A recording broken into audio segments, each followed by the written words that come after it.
Chapter 88: Murder of a Teenager in Oxford Street. There was a loud boom, and it was not known who had such divine power to throw such a large stone boulder over the high wall. The carriage was smashed to smithereens by the boulder, followed by a shower of arrows that zapped the carriage's range viciously. If Fan Xian hadn't been quick to run away, even if he had been able to survive the rocks with his skillful maneuvering while hiding in the carriage, he would have been shot to death on the horse. Fan family of these guards, in addition to the Fuji Zijing, are the 5th grade of experts, suddenly met the enemy attack, but not panic, shine a number of times, pull out the waist knife dance, a few groups of silver light flashing. Actually most of the arrows blocked out, but the archer, although not many, but too close to the arrows come too fast. The guards always have to take care of the place. A few muffled grunts, after the 3 guards' legs were hit with arrows, staggered and fell to his knees on the ground.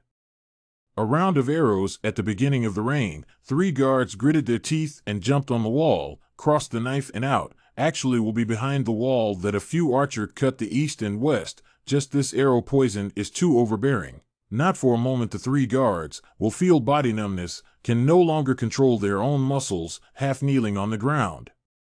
Just then, they raised their heads and watched as a pair of terrifyingly huge palms slapped onto their skulls.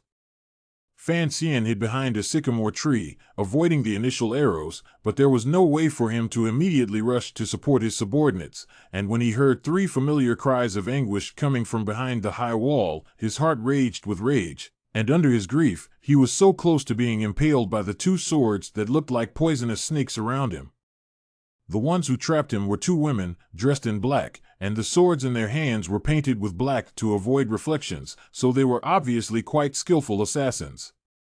Fan Xian knew in his heart that since the other party didn't come out with their faces covered, they definitely wanted to kill all 5 people in their party. Turning around, he twisted his toes on the ground and bent his knees slightly, letting the sword on his left side graze his left chest, followed by a narrow escape from the sword on his right. Fan Xian hadn't learned any martial arts moves, but had only received a decade-long education from the 5 bamboos, so the dodging he did now was a completely subconscious move. The good thing was that although these 2 black swords were as agile as snakes and as ghostly as smoke, after all, both in terms of speed and accuracy, they were far worse than the wooden stick in the hands of the 5 bamboos, and that was why Fan Xian was able to dodge the maggot-like stabbing attacks one at a time, in a situation that was both treacherous and dangerous. As the 3 of them fought farther and farther along the wall, Fan Xian finally awoke from his panic, and when his eyes looked at the 2 swords again, he seemed to feel that the tips of the swords had become much slower. The 2 female assassins with pale faces, on the other hand, were realizing that the other party seemed to be in a mess, but the black swords in their own hands were unable to pierce his body at all. With another boom, the wall at the far corner of the alley fell, and a man as tall as a giant god walked out from the broken wall, straight to a guard who had fallen under a sycamore tree with an arrow in his left leg. 3 of the 4 guards who had followed Fan Xian out today had already died, and this was the last one, who had also collapsed under the tree, not paying attention when Fan Xian went to grab him just now. But only now did he realize through the light of the sword that it was Fuji Zijing. Fan Xian's heart tightened, stifled a grunt, then wanted to break over there, just did not expect these 2 women in the hands of the poisonous sword awnings actually did not let go, trapped in their own surroundings. It was at this moment that Fuji Zijing, who had looked like he was already dying, suddenly leapt up from the ground, and the waist sword that had been hidden behind him turned into a strange aura that violently chopped at the neck of that big man. Fan Xian's heart was ecstatic, followed by incomparable shock. Only to see that big man slightly incline his head, raise his right hand, and just like pinching a fly, he pinched the knife that Fuji Zijing had risked his life to slash. A trace of blood flowed out from the big man's tiger's mouth, but his palm was not severed by this knife, so I really don't know what his body was made of. Seeing the situation, Fuji Zijing let out a muffled grunt, and with the point of his toes on the big man's chest, he was ready to utilize his strength to leap over the wall next to him. Among Fan Xian's several guards, although Fuji Zijing was the leader, his martial arts cultivation was the weakest one, but he was the one with the clearest mind. The big man grinned and threw a punch. Fuji Zijing at this time, but felt the arrow poison in the body attack. A soft body did not avoid, only to hear a kala sound. Fuji Zijing let out a miserable howl. The entire left thigh by the punch was born from it broken, fell to the ground. Blood quickly seeped out of the pants. When the big man pinched Fuji Zijing's sword, Fan Xian already knew it was not good, and with a muffled grunt, his footsteps hardened, narrowly letting the two black swords graze his chest and abdomen as they staggered past, the blades piercing through the lapels of his coat and also cutting two crossed bloody slashes in his body. And Fan Xian finally took advantage of this momentary gap to pinch his hands together, and two streaks of pinkish-red light smoke flashed by, spraying straight into the faces of the two female assassins. The female assassins reacted quickly, restrained their chi and shut up, and prepared to vanish with a single tap of their toes. Fan Xian had a hard time finding such an opportunity. Where would he let go? Let out a shout. The body of the overbearing true chi sprinted out, arms revitalized. It seems to be suddenly arm a long section. Palms will be next to the throat of the two female assassins. Two cackling light sound, female assassin's throat bone broken, mouth spitting blood foam, soft and weak fell to the ground. And at this time, that sentenced big man has raised his hand, is about to Fuji Zijing's head to clap. Fan Xian was calm. This calmness came from the experience of being a man of two lives, and even more so from the teachings of Fei Jie and Five Bamboo. At this moment, he simply did not have time to think about why Uncle Five Bamboo did not make a move, but knew that he was faced with one of the most dangerous tests he had faced since arriving in Kyoto, and that if he was unable to even get through this test, then that would only prove that he should not have come into the world at all to live. One more time. A distance of 4 feet, he only used the time of a blink of an eye to run over. With a flip of his left hand, he had already fed a pill into his mouth, and with a lift of his right palm, he stopped before the dying Fujiko Kyoto, blocking the big man's palm in midair. A muffled sound exploded in the alley, shaking the sycamore trees next to him as they began to tremble, their leaves falling down in droves. Fan Xian felt the pain in his right hand go to his bones. A powerful force that he had never encountered before came from the big man's palm, and in just a few moments, he couldn't support it anymore.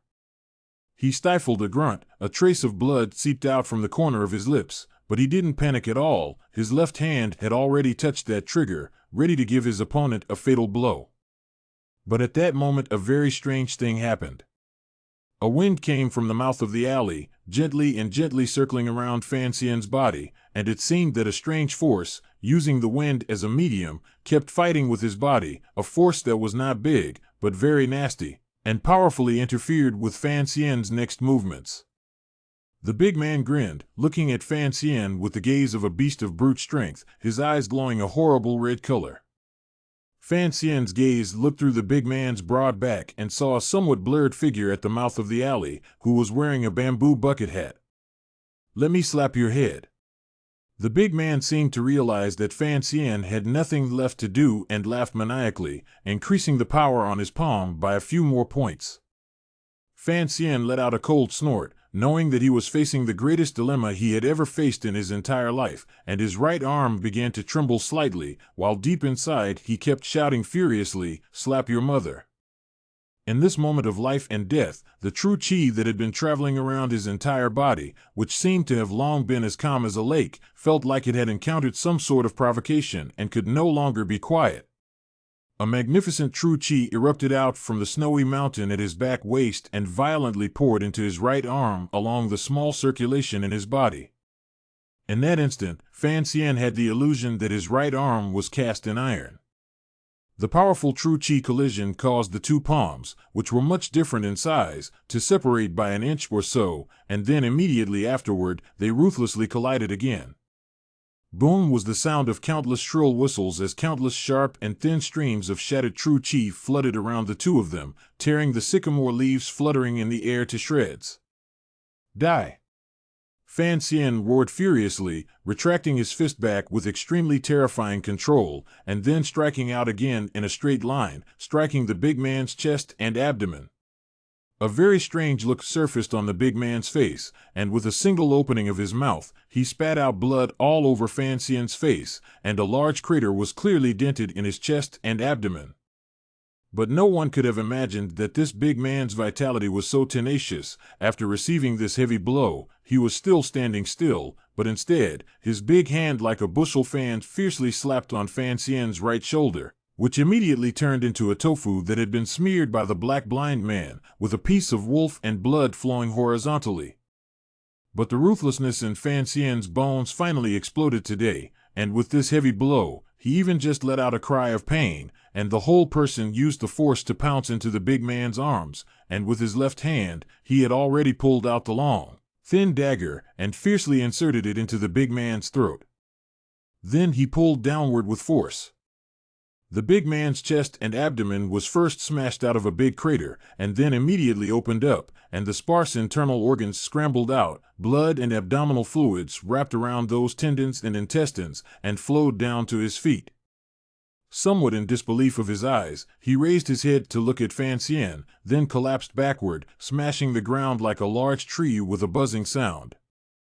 The entire world went quiet. Fan Xian gasped for breath, maintaining his standing position with great difficulty, and looked at the blurry figure wearing a bamboo bucket hat at the mouth of the alley.